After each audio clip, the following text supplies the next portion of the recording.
আসসালামু আলাইকুম, যে যেখান থেকে আমাকে দেখছেন সবাইকে জানাচ্ছি প্রীতি ও শুভেচ্ছা। আজকে সকালেই দেখলাম যে বাংলাদেশ টিম দেশে ফিরেছে এবং বিভিন্ন গণমাধ্যম থেকে শুরু করে বিভিন্ন অনলাইন পোর্টাল, পত্রপত্রিকার পেজগুলোতে বিভিন্ন গণমাধ্যমের ভাইয়েরা প্রচার করতেছেন যে বাংলাদেশ দলের প্লেয়াররা দেশে ফিরেছে এবং ব্যাগ ভর্তি শপিং করে ফিরেছে, লাগেজ ভর্তি শপিং করে ফিরেছে এবং ব্যক্তিগতভাবে নাম ধরে ধরে আসলে বলা শুরু করে দিয়েছেন। আমার কথা হলো যে বিসিবি তো এই বিষয়ে হয়তো কোনো বাধ্যবাধকতা দেয় নেই শপিংয়ের বিষয়ে, যে প্লেয়ারদেরকে খেলা শেষে যদি পারফরমেন্স খারাপ করো তাইলে শপিং করতে পারবা না, বা বিসিবির কোড অফ কন্ডাক্টে এই ধরনের কোনো নিয়মও আছে বলে মনে হয় না যে শপিং করে দেশে ফেরা যাবে না। এখন সামান্য ভিউয়ের আশায় বা মুখরোচক একটা বিষয়ে আপনারা একটা নিউজ করে বসলেন যে ব্যাগ ভর্তি লাগেজ ভর্তি শপিং করে নিয়ে আসছে।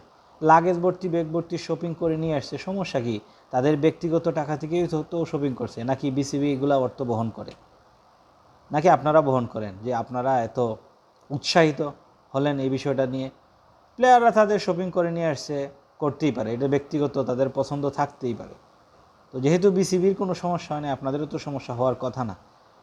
খেলা দেখেন, খেলা সম্পর্কে সমালোচনা করেন, এটা এক বিষয়। তাদের ব্যক্তিগত জিনিস নিয়ে আসলে সমালোচনা করা দরকার নাই। শপিং করে নিয়ে আসছে, এটা তো তাদের ফ্যামিলির জন্য আনতেই পারে, এমন কি?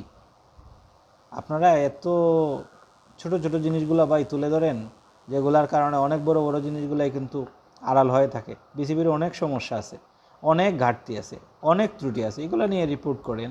প্লেয়ারদের যে দুর্বলতা আছে, প্লেয়ারদের যে সমস্যাগুলো আছে, তাদের কিভাবে কি করলে খেলায় উন্নতি হবে, তাদের উন্নতি হবে, এগুলো নিয়ে রিপোর্ট করেন। এগুলো বাজে জিনিস নিয়ে রিপোর্ট করতে হবে? সবাই ভালো থাকবেন আশা করি।